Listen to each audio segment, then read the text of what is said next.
Hello friends, Rupesh sir A to Z math class में आपका स्वागत है। फंक्शन का क्लास हम लोग लेने जा रहे हैं। फंक्शन का एक इंट्रोडक्शन क्लास हम लोग दिए थे, कैसे डोमेन है, क्या रेंज है, लेकिन आज फंक्शन हमें स्टार्टिंग क्लास दे रहे हैं। फंक्शन का पहला क्लास हम लोग ले रहे हैं। इसमें थोड़ा सा ध्यान दीजिए। व्हाट इज़ फंक्शन, फंक्शन है क्या, फंक्शन का डिफिनीसन क्या है, उसके बारे में हम लोग जानेंगे कि फंक्शन क्या है। तो दो सेट हम लोग ले लेते हैं, दो सेट ए और बी है, तो let A and B be the two non empty set. Non empty set जो है ना, इसका मतलब यह हुआ कि यह दो सेट में कुछ ना कुछ है, कंप्लीट खाली नहीं है। That means let A and B be the two non empty set, then the rule f which associate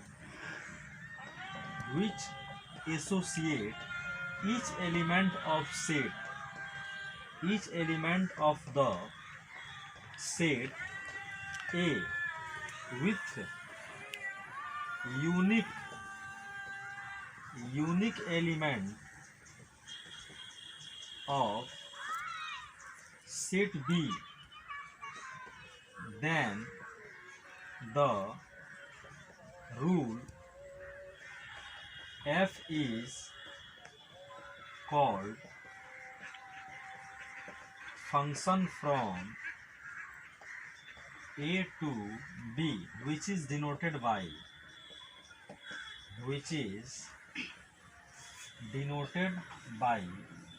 F from A to B या F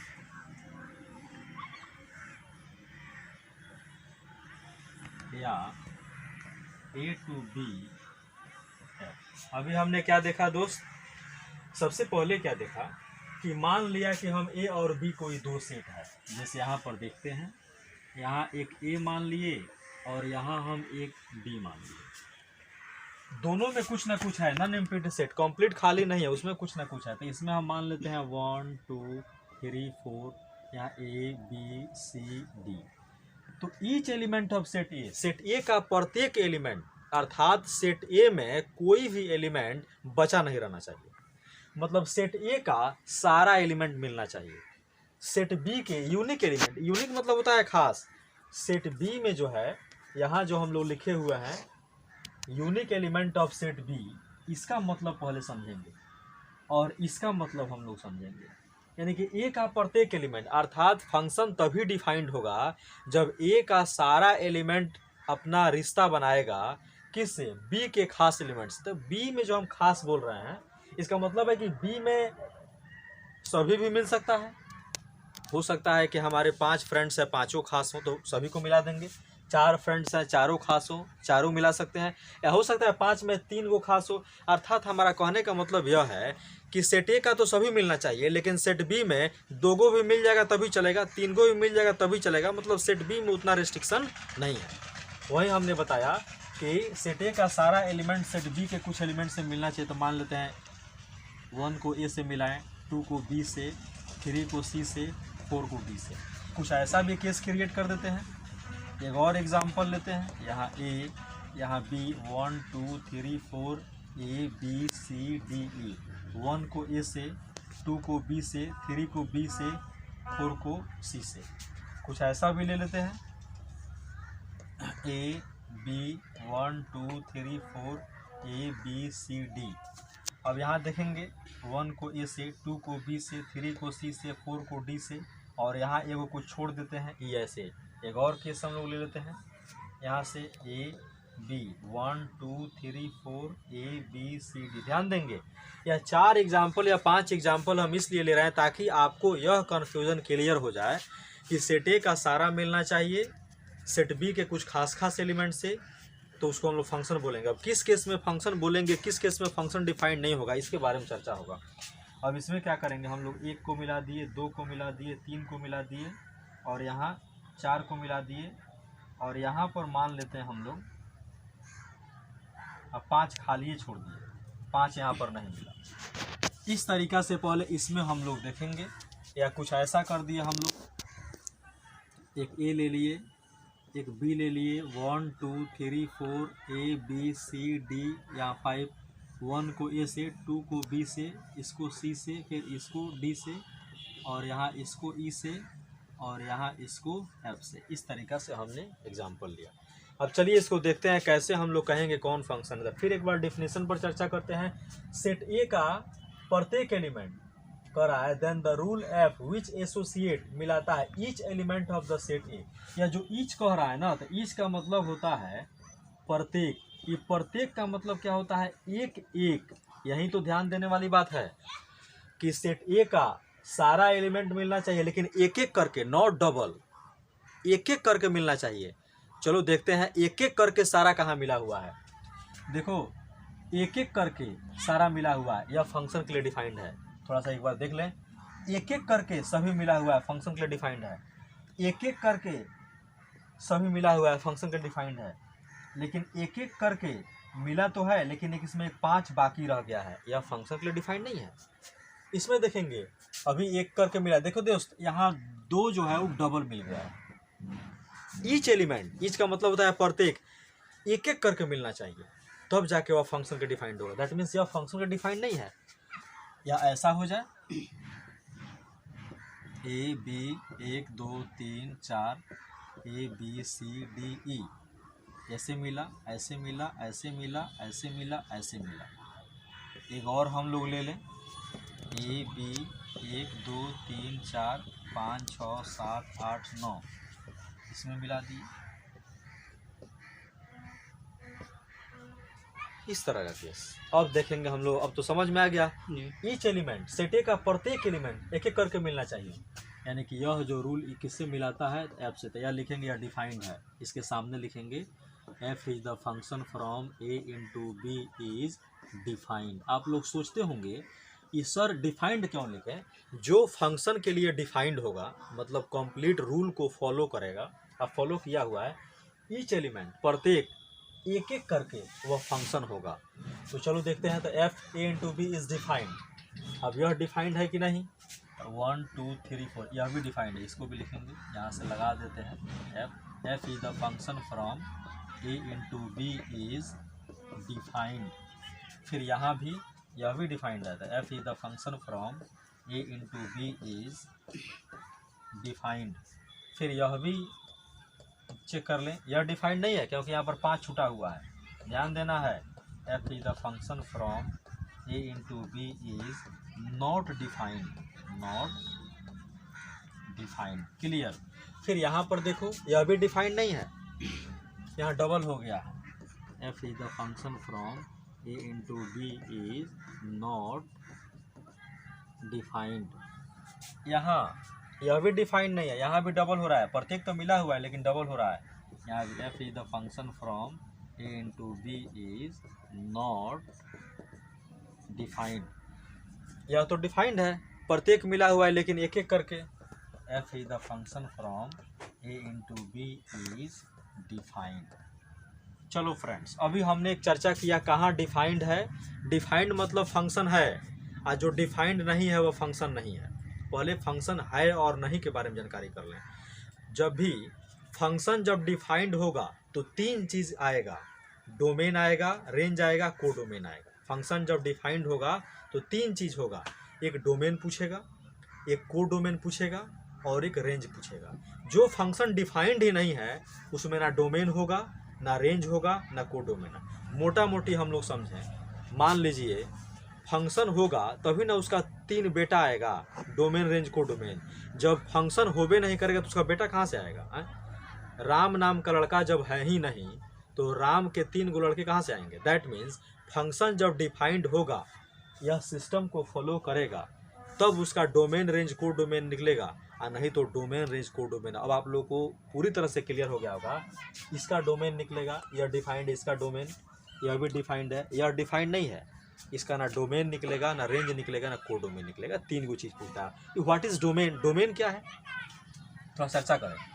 जब फंक्शन डिफाइंड होगा तब सेट ए के एलिमेंट को डोमेन बोलते हैं। लास्ट में हम लैंग्वेज में लिखा देंगे।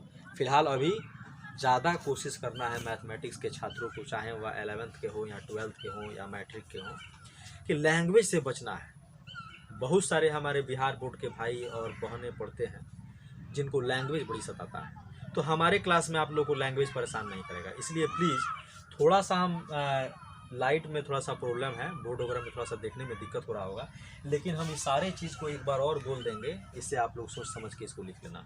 चलो आगे देखते हैं।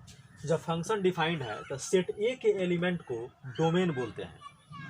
तो बाद में इसको लिखाएंगे तो सेट ए का एलिमेंट कौन कौन है, तो 1 2 3 4। यहाँ से डोमेन क्या हो जाएगा, डोमेन को हम लोग डी एफ से लिखते हैं। एफ का ही लिखते हैं क्योंकि फंक्शन है।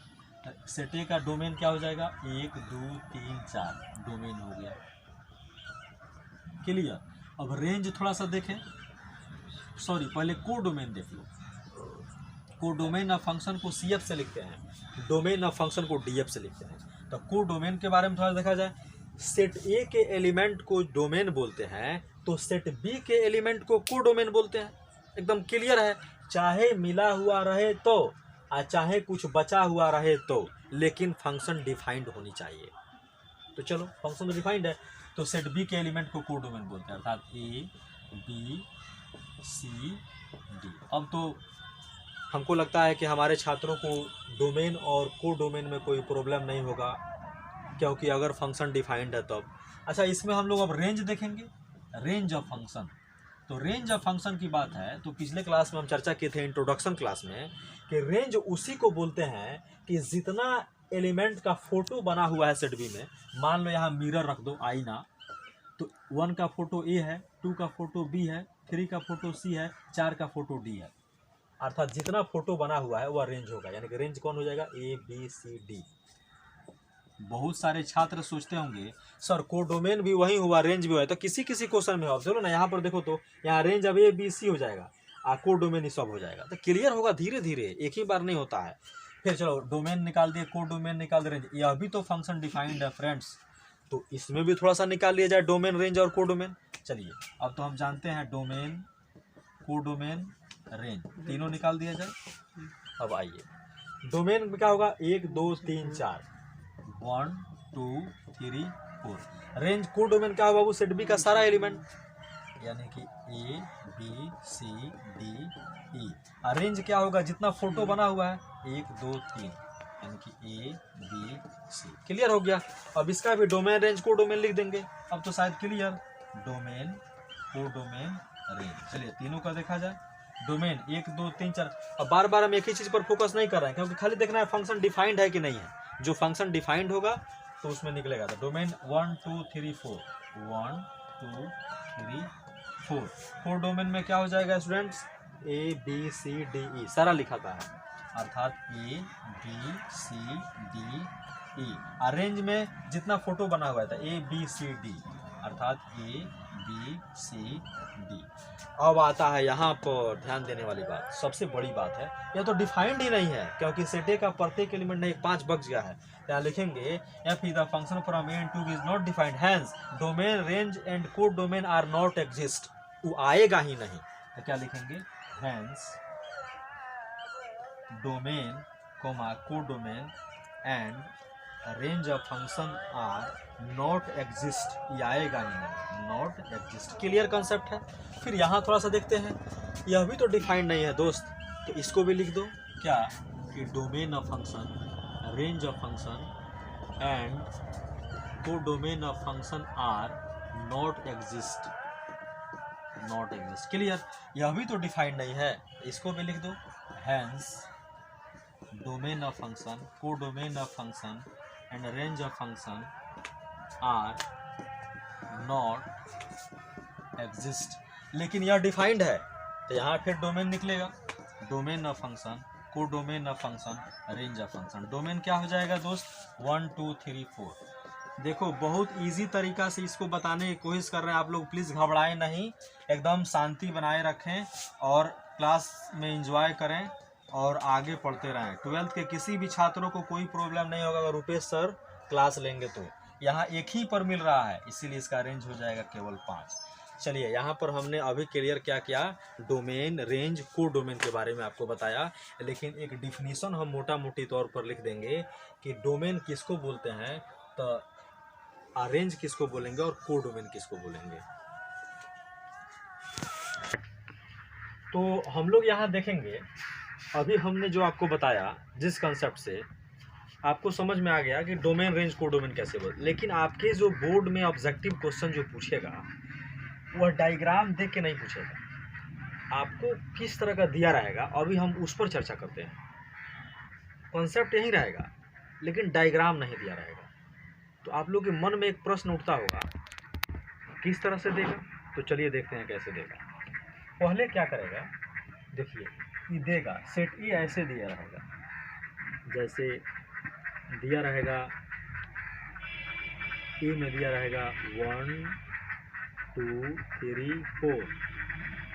हाँ, इस तरीक़ा से किया रहेगा। यहाँ एफ रहेगा A B C D, A B C D ऐसे दिया रहेगा, या इसी को इस तरह से दे देगा F is the function from 1 2 3 4 dash A B C D. देखिए ये दोनों एक ही बात है, या तो इस तरह से लिखा रहेगा तभी घबरान नहीं है, इस तरह से लिखा रहेगा फिर भी घबरान नहीं।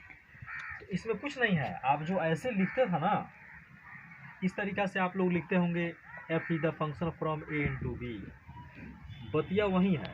देखिए एफ के जगह पर एफ है, ए के जगह पर ए पूरा, और बी के जगह पर ए, बस थोड़ा सा किस तरीक़े से दिया रहता ऐसा हम लोग देखेंगे। तो चलिए थोड़ा सा देखते हैं।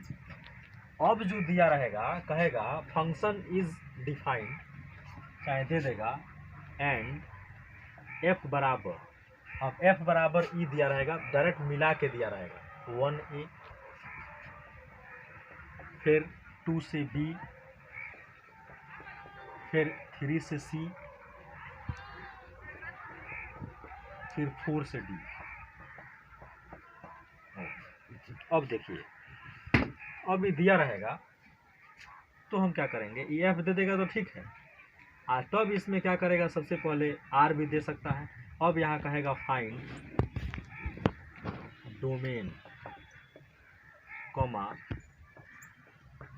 रेंज कॉमा को डोमेन ऑफ फंक्शन। क्लियर, आपको समझ में आया? कुछ नहीं है दोस्त। तो ऐसे भी तो हम एक बार क्लास आप लोगों को लेके बता दिए थे साइड में कि ए कोमा बी रहता है तो पहले वाले को डोमेन और बाद वाले को रेंज बोलते हैं। सेम कॉन्सेप्ट से बनेगा। अब यहाँ हम लोग सॉल्यूशन करेंगे, सॉल्यूशन में देख लेंगे कि हमको डोमेन खोज रहा है तो डोमेन को हम लोग डीएफ लिखेंगे, और डोमेन में देख लेंगे 4 गो एलिमेंट है तो ये चारों है कि नहीं, तो 1 2 3 4 फंक्शन डिफाइंड है तभी दिया है। यहाँ एफ दिया रहेगा चाहे आर दिया रहेगा, लेकिन आर पर भी हम लोग देख लेंगे, तभी डोमेन इसका क्या हो जाएगा 1 2 3 4 डोमेन हो गया। चलिए इसका को डोमेन सेट बी का सारा, तो सेट बी में सारा क्या है A B C D, range क्या हो जाएगा जितना मिला हुआ है, तो ए बी सी डी, इससे भी आंसर यही आया। आप लोग देख लो पूरा क्लियर है। लेकिन कहीं कहीं इस एफ के जगह पर आर दे देगा, कहीं कहीं एफ के जगह पर क्या दे देगा, सेम क्वेश्चन बना देगा दूसरे तरीके से, तब कहेगा क्या यह फंक्शन है। अगर फंक्शन है तो ई चेक करने का तरीका क्या है, जैसे दे देगा एफ इज ऐसे दे देगा, आर रिलेशन करके दिया रहेगा, और यहाँ दिया रहेगा 1 2 3 4, और फिर यहाँ रहेगा ए बी सी डी। थोड़ा सा स्केच कम चल रहा है तो प्लीज़ कोई दिक्कत नहीं होने चाहिए, आप लोग थोड़ा सा ध्यान दो।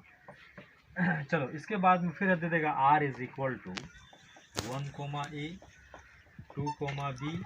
चलिए तो एक तरह से ऐसे क्वेश्चन पूछेगा r such that 1 2 3 4 arrow A B C D, यानी कि r is the relation from 1 2 3 4 to A B C D and r is equal to 1a 2b 3c 4d which are relation और function. क्या यह relation function है, इस चीज़ के बारे में पता करना है। तो फंक्शन कब होगा, जब फंक्शन डिफाइंड होगा। फंक्शन डिफाइंड होने के लिए बताए थे कि सेट का ये जितना एलिमेंट है सब रिश्ता बना रहा है कि नहीं बना रहा है, चेक करने का शानदार तरीका।